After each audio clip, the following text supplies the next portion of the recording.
Hola, mi nombre es Natalie González Montes, estudiante de Medicina Veterinaria y Zootecnia.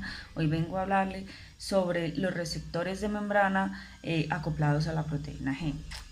Podemos ver que los receptores de hormonas, neurotransmisores, factores de transferencias, con sus funciones estructurales, localizaciones celulares fundamentales, con funcionamiento y regulación de sus elementos de comunicación, son conocidos como los receptores proteicos. Los receptores de hormonas normalmente se pueden dividir en dos grupos. Estos integran lo que es la membrana plasmática, que ejerce acciones, y los que están solubles en el citoplasma y en el núcleo. Los receptores de membrana plasmática se dividen en tres subgrupos: los que son los receptores de canales iónicos modulados por ligandos, los receptores con actividades enzimáticas asociadas a enzimas itinerantes, y lo que son los receptores acoplados a la proteína G, que son los que hoy venimos a hablar. Los receptores acoplados a la proteína G normalmente están constituidos por una cadena de aminoácidos con un extremo amino en la parte terminal en la porción de extracelular de la membrana plasmática y con un extremo carboxilo en el citoplasma. Esta cadena atraviesa la membrana plasmática mediante 7 dominios transmembranales en modo serpentina. Estos receptores están acoplados a la proteína G, que son heterométricos, están formados por subunidades alfa, beta y gamma con capacidad de unir o hidrolizar GTP por medio de AMP cíclico y pKa, proteína quinasa A, para activar o inactivar. Las activaciones de los receptores por hormonas y neurotransmisores sufren cambios conformacionales que transforman a la proteína G a iniciar un ciclo de activaciones o inactivaciones asociadas a la hidrólisis de la GTP. Las formas activas de las proteínas G pueden modular en positivo o en negativo a diferentes canales iónicos, principalmente para el calcio y para el potasio, o para enzimas generalizadoras de segundo mensajero. Uno de estos ejemplos es la enzima fosfolipasa C fosfoinositidasa, que es la que cataliza la formación de segundos mensajeros en inositol 1,4,5 trifosfato y diacilglicerol, que son los receptores acoplados a la proteína G. Están formados por los receptores transmembranales y los efectos transmembranales de las enzimas o de los canales iónicos.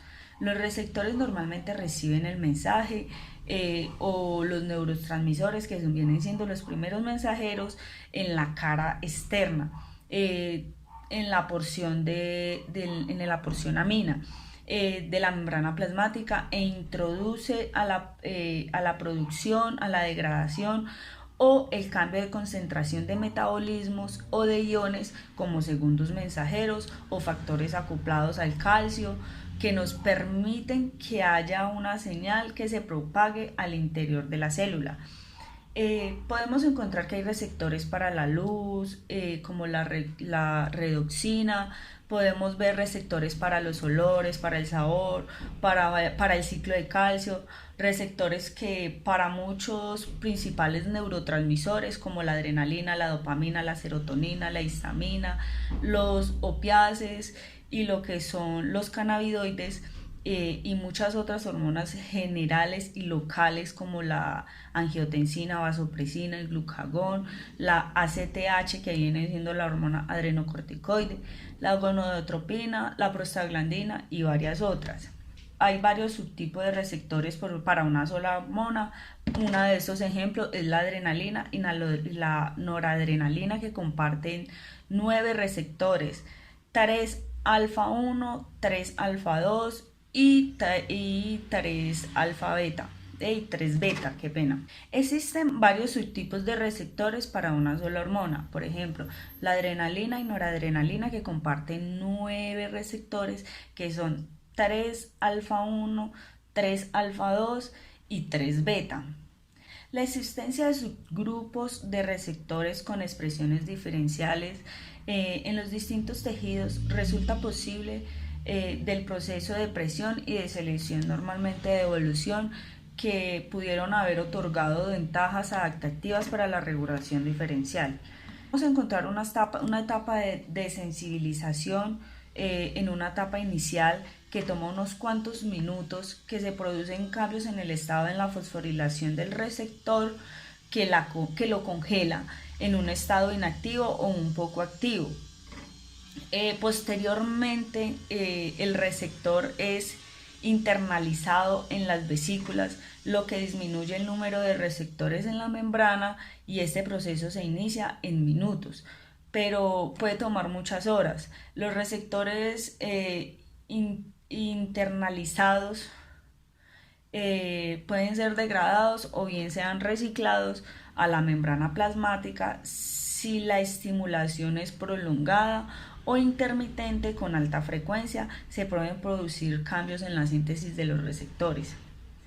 La fosforilación y la desfosforilización de los receptores ocurre en una forma continua, principalmente en la cara carboxila y en la tercera asa intracelular.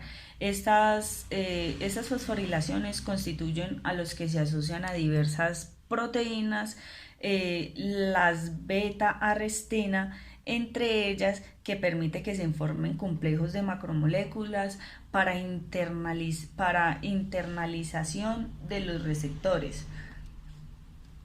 Podemos encontrar varios tipos de receptores, entre estos la rhodopsina ya mencionada, que es un tipo de proteína transmembranal en la que se encuentra en el humano, en la parte de los discos de los bastones de las retinas. Consta con una parte proteica, que es la opsina, y una parte no proteína, una parte que no es proteica, que es derivados de las vitaminas. Esta es la 11-cis-retinal. Es inestable y se altera fácilmente con la energía lumínica, se decolora y se descompone por exposición al sol, y se regenera en la oscuridad. Podemos ver que los receptores intracelulares son proteínas receptoras que se encuentran en el interior de la célula, generalmente en el citoplasma o en el núcleo.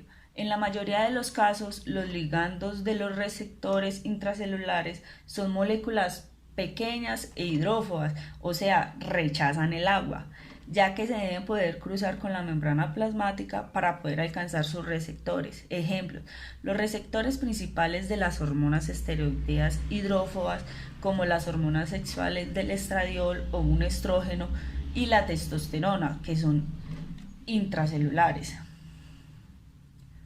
Cuando una hormona entra a la célula y se une al receptor, hace que éste cambie de forma, lo que permite que el complejo del receptor hormona entre al núcleo, y si este permite la entrada si este ya no se encontraba allí. Al no estar ahí, este va a poder regular la actividad génica, y la unión de la hormona expone a regiones del receptor que pueden unirse a secuencias específicas del ADN. Estas secuencias se encuentran juntos a ciertos genes en el ADN celular, el cual el receptor se une a ella, altera sus niveles de transcripción. Podemos ver también lo que son los receptores de superficie celular.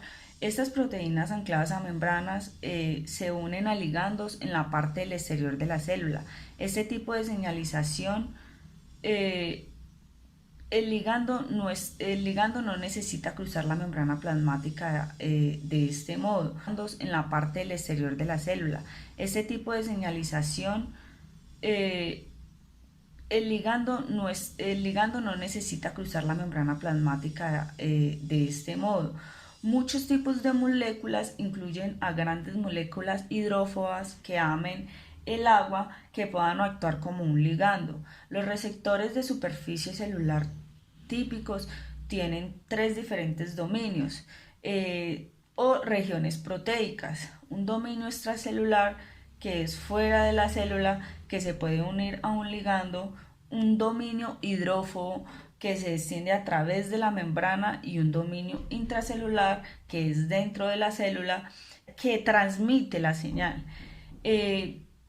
El tamaño y la estructura de estas regiones pueden variar,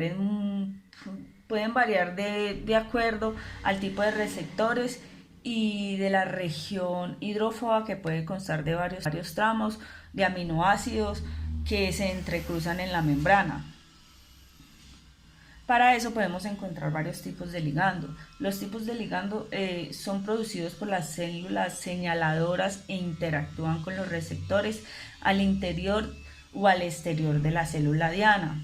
Son de muchos tipos diferentes, algunos son proteicos, otros son moléculas hidrófobas como los esteroides y otros incluso son moléculas gaseosas como el óxido nítrico. Los ligandos que pueden entrar normalmente a las células son los pequeños ligandos hidrófobos que pueden atravesar la membrana plasmática y pueden unirse a receptores intracelulares en el núcleo o en el citoplasma. En el cuerpo humano, algunos de los ligandos más importantes de este tipo son las hormonas esteroideas. Entre las hormonas esteroideas más comunes están lo que es la hormona femenina, que es el estradiol, que es un tipo de estrógeno, y la hormona masculina testosterona, la vitamina D, una molécula que se sintetiza en la piel mediante la energía lumínica, y es otro ejemplo de las hormonas esteroideas, debido a que son hidrófobas. Estas hormonas no tienen problemas para atravesar la membrana plasmática, pero deben unirse a proteínas acarreadoras para poder viajar a través del torrente sanguíneo acuoso. A continuación les voy a presentar una gráfica de lo que es todo este proceso del acoplamiento del ligando a nuestros receptores. En esta gráfica vengo a presentarles lo que es como tal la función de lo que son los receptores de membranas acoplados a la proteína G, más conocidos como la GPCR. En este caso podemos observar aquí ya el ligando, podemos observar nuestro receptor con 3 asas en la parte externa y 3 asas en la parte interna. Este receptor pues lo vamos a conocer como el PCR.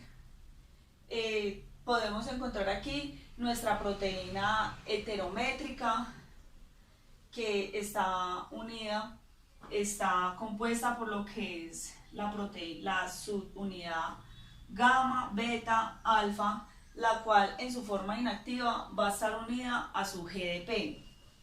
El GDP es el guanosin difosfato, en el cual cuando está unida a nuestra forma inactiva, vamos a encontrar lo que es la GTP en mayor cantidad disuelta en el citosol.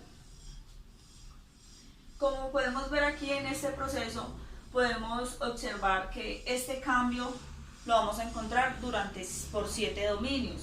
Estos 7 dominios transmembranales va a estar unido a ciertos procesos, en los cuales nuestro primer proceso va a ser por la unión de nuestro ligando con nuestro receptor, y ese va a ser nuestro primer mensajero.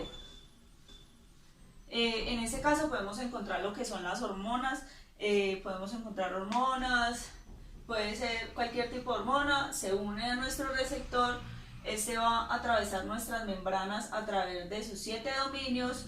El GPCR como tal sufre un cambio conformacional al unirse nuestro ligando con su receptor.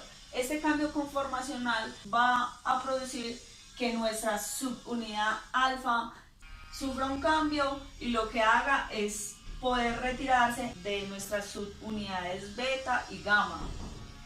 En este proceso podemos encontrar que lo que es la adenisciclasa, nuestra enzima, que es la que va a ayudar para poder activar nuestras proteínas y para poder producir nuestros segundos mensajeros.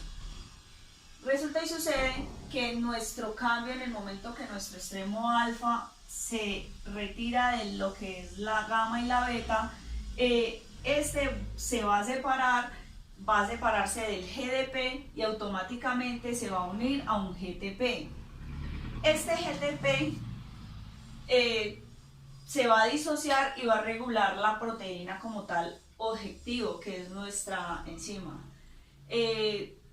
La proteína objetivo transmite señales mediante proteínas de segundos mensajeros. ¿Cuáles van a ser nuestras proteínas de segundo mensajero? Lo que es el adenlato ciclasa nos va a producir un enlace cíclico entre el carbono de ribosa y el fosfato.